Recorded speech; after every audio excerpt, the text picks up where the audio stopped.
Hey, what's up, guys? So I just wanted to do a video on the procedure I just had. It was a septoplasty with turbinate reduction on my right side. I'm not sure if he did it on the left. And then also I had the Latera nasal implants. I do believe he did put those on both sides. Basically, I've been having a lot of difficulties with sleeping. For a while there, it just got progressively worse over the last couple of years. I would always have problems with my nose. Could hardly breathe out of one side almost always. And then most of the time the other side would swell up and then I couldn't breathe out of that one. He said what was happening is my nasal septum was deviated really bad to the left side, and it was completely occluding the left side almost totally. And then apparently because your body likes to have balance, especially the nose, the other side, the turbinates will actually swell to match it. And so the right one ended up swelling, and so both my sides of my nose were almost completely shut all the time. And obviously that led to a lot of issues with working out, just breathing in general. For the last couple of years, it got really worse. I also have an autoimmune disorder called eosinophilic esophagitis, which food gets stuck in my throat and it's allergy based. So between the two, I was having quite a bit of problems. I would get a lot of anxiety and even panic attacks after exercising because I could not breathe. I was mouth breathing, my nose would be completely shut, and then top it all off, I had food sometimes stuck in my throat. So I was in pretty bad shape. So I really needed it done, and I'm really hoping that it's going to fix it. He said it should help most of my problems. And I'm also hoping that it'll help with some of the bad sinus infections that I get, which it can. Obviously, if your nose isn't working or it's not in a good shape, it can't drain the sinuses like it's supposed to. So yeah. But I just wanted to kind of give an update on how it went, kind of like a day by day thing, and then all of the stuff that I bought beforehand just to prepare, some things that will help you out. Definitely, if you're going to have a septoplasty, just kind of be prepared. Have some questions that you want to ask. Nowadays, a procedure like a septoplasty is fairly common, and it's in and out. It's outpatient procedure. You go in for the procedure, you have it, and then you're out probably an hour or two later once it's done. And then usually you have a follow-up appointment a week later. So yeah, I always do my research because I could be a baby sometimes. I just like to know. I like to know. And so I make sure that I'm fully educated before I go into something like that. And plus my anxiety can be terrible. So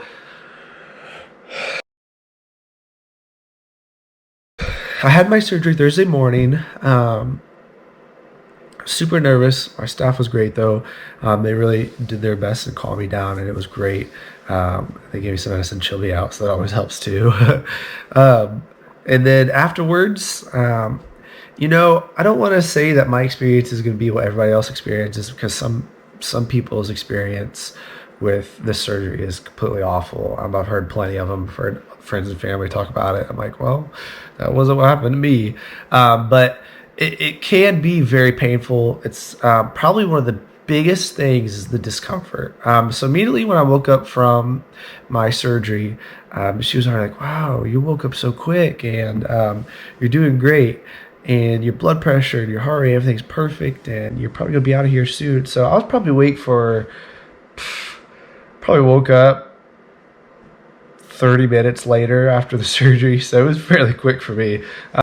Me being a believer in Jesus Christ, and being a Christian, I always take a spiritual approach to everything because it's important. So before all this began, I was super worried because several years back I had blood clots in my leg after ACL surgery, and then they went into my lungs, and I should have died. The doctor told my mom, it's like you're in a head-on collision with a train and survived. It just doesn't make any sense. So, of course, naturally, when I have these kinds of procedures, I get pretty nervous. Even though I don't know why, the Lord always takes care of me. So I was pretty nervous. But I prayed, had family members pray for me, and I just went into it with confidence. What's going to happen is going to happen, and the Lord knows. And I listened to a pastor. His name is Jack Hibbs. He's awesome. You should check him out.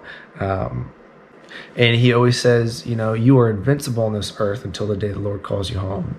And, that's something that I really try to live with, especially after everything that I've been through, because, things like that can be scary. And you just got to hold on to the faith and hold on that Jesus will get you through. And so that's what I did. I was a lot less nervous for this than I thought I was going to be. And then it went way better than I expected it to.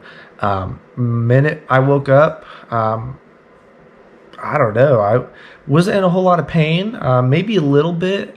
I had a little bit of bleeding. You'll come out with the bandages over your nose. You'll be sitting upright. Typically, you're not in a whole lot of pain just because they have the medication in you, and it's not totally swollen yet. They'll always tell you the day after is the worst. And yes and no. So my surgery was early in the morning, and when I got done, I had the whole day to chill. They'll tell you, make sure you do the saline rinses or whatever your doctor suggests 2-3 times per day or every 2 to 3 hours, whatever it may be. I found that doing that actually is, obviously helps keep infection away and keeps your nose cleared out, helps with the swelling, but it also helps with the uncomfortableness. Can't blow your nose. You can't do a whole lot of activity for the first couple of days just because, you don't want it to bleed excessively or make anything come undone or whatever. It's just really for those kinds of things. But the rinses really do help with, keeping your nose moist and not dry. That's probably one of the biggest things. So some things that I bought, make sure you have plenty of tissues. You'll go through a ton of them, the soft kind.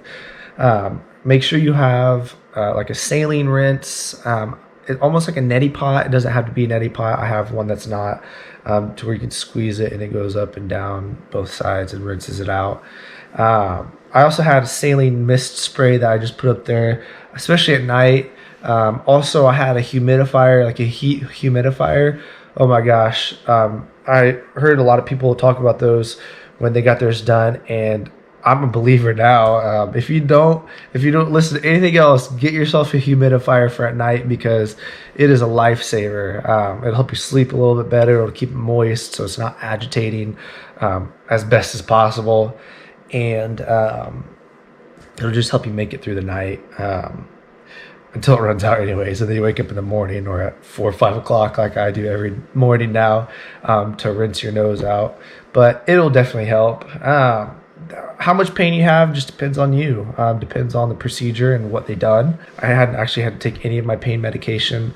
They'll tell you, depending on your doctor. Mine told me alternate between Tylenol and ibuprofen as needed. Ibuprofen for the swelling, Tylenol for pain as well. If you deal with nausea or you're not good with swallowing blood, it might be a little tough for you. That's probably one of the bigger things on the first couple of days. Had a little bit of nausea from that just because, you're swallowing so much blood, so much water. You got the saline salt stuff that's going down your throat, and it can be a little overwhelming. But all in all, it hasn't been bad. I've progressively each day gotten better, and the swelling on the inside got worse. As you can tell, I'm pretty stuffed. It was actually worse, if you can believe that. That's probably just the biggest thing, not being able to blow your nose, not being able to touch it, scratch it.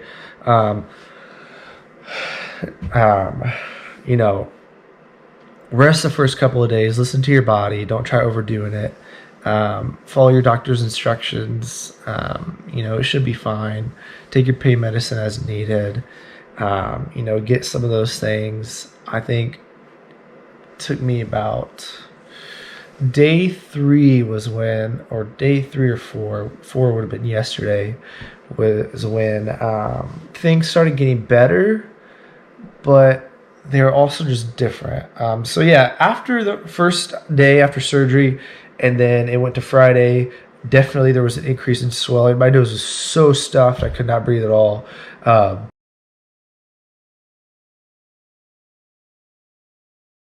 so yeah, it does take a little bit of mental stability to kind of push through that. But it does steadily go down. Ice is your best friend. So I want to show you something one of my nurses actually showed me when I was in the pre-op before I went back to the surgery. And it was so helpful. So when you have your procedure, make sure you get some of these gloves, okay? Because icing is so huge. It helps reduce the inflammation and the discomfort, and especially if you have headaches or tenderness in the area, it'll just help with the recovery process a lot quicker. So what you do is fill this up with water or crushed ice, if you have access to it. And then I always break the fingers and then put like a paper towel on this side before putting it on my face. And then you can spread the fingers and lay back and set it right on your nose so that's gentle, pressing up against both sides, working on that inflammation, and then also getting the upper part of your face to where it would be most tender. And this is awesome. It works fantastic. I'll usually rinse every hour or two just to keep it moist, and then afterwards take an ibuprofen and then put this on my face for about 15 to 20 minutes afterwards, and then move it on my face as I need to, just because I've been going on that cycle and it works great. You might try it, or find whatever works best for you to help keep your inflammation down to recover a little bit quicker. But yeah, definitely make sure you get some of these. I like when she told me that, I'm like, oh, okay, whatever. But I've come to find out that this is actually fantastic because you can ice all around, but this splits it to where you can actually get the part of your nose that needs the ice, because obviously you can't put it directly on there, because you don't want it to move. But yeah, those are just some of the things I would recommend. Kind of sucked for me a little bit. After everything positive went great, my doctor, obviously today's Memorial Day, so I haven't been able to get a hold of anybody. But I did eventually get a hold of somebody, and they think I might have a sinus infection. It can happen sometimes just from them being up in there and messing around and stuff. So he called me an antibiotic. Obviously, I'm not going to be able to get it till tomorrow. So hopefully, that kind of, yeah. So today I've just been feeling a little bit more crappy. Been getting a little more dizzy, a little pressure, all your normal sinus infection stuff. Kind of already felt that way anyways. It's just now I'm starting to feel the more of the sick-ish side. It's not bad, but I'm anticipating it's going to get better. My face has been really hot, just from that. And yeah.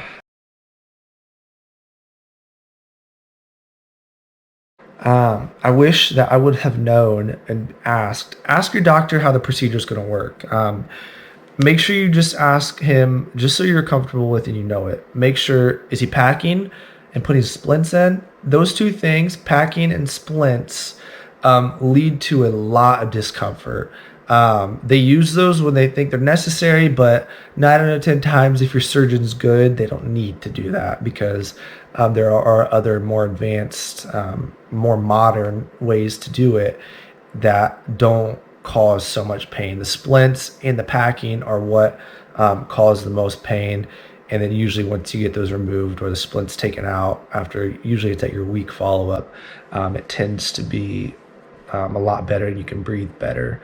But I've not had those, so I think that's why it's been a lot easier for me.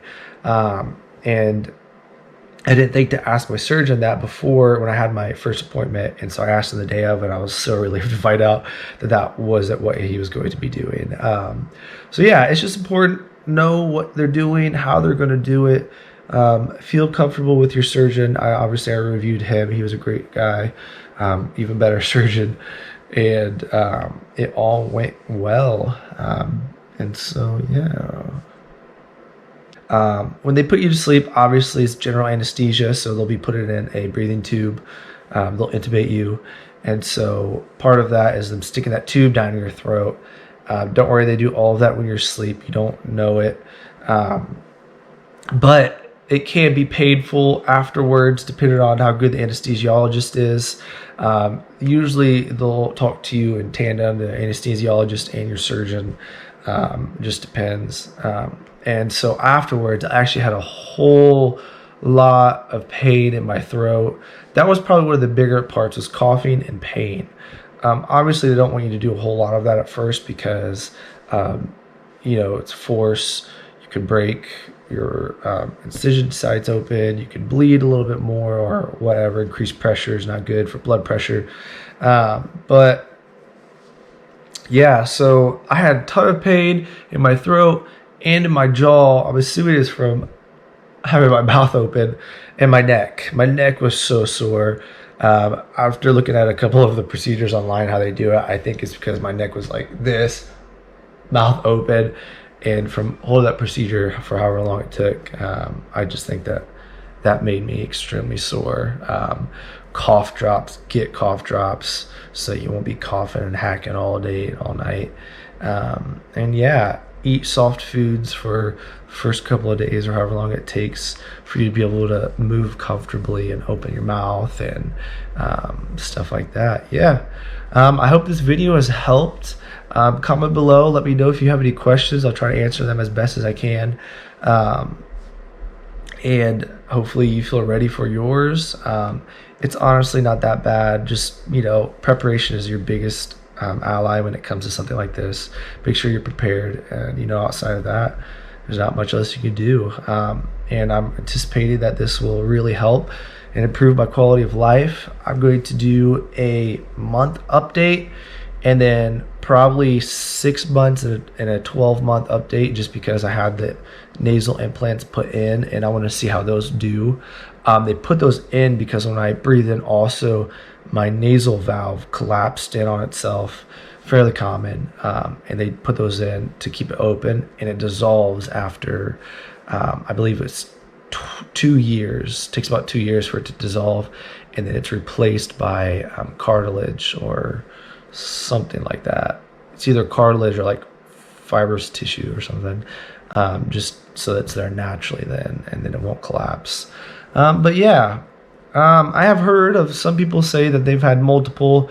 Sometimes that just depends if they take the bone out and then sew it back up. Not usually. If they do put it back in to kind of like remodel it for stability, it can. Apparently your nasal septum has memory, so it can shift back to its original place. So let's hopefully that doesn't happen. I'm trying not to smile because I can't. My nose is like so tight. It feels like I could rip my nose off, like it's stitched to my face. So that's another thing you'll find out too. So yeah, good luck. Again, let me know if you have any questions. Comment, like, give us a follow. But yeah, I hope this was beneficial for you. I definitely wish those are some of the things I knew before I had mine. And yeah, look forward to my next one.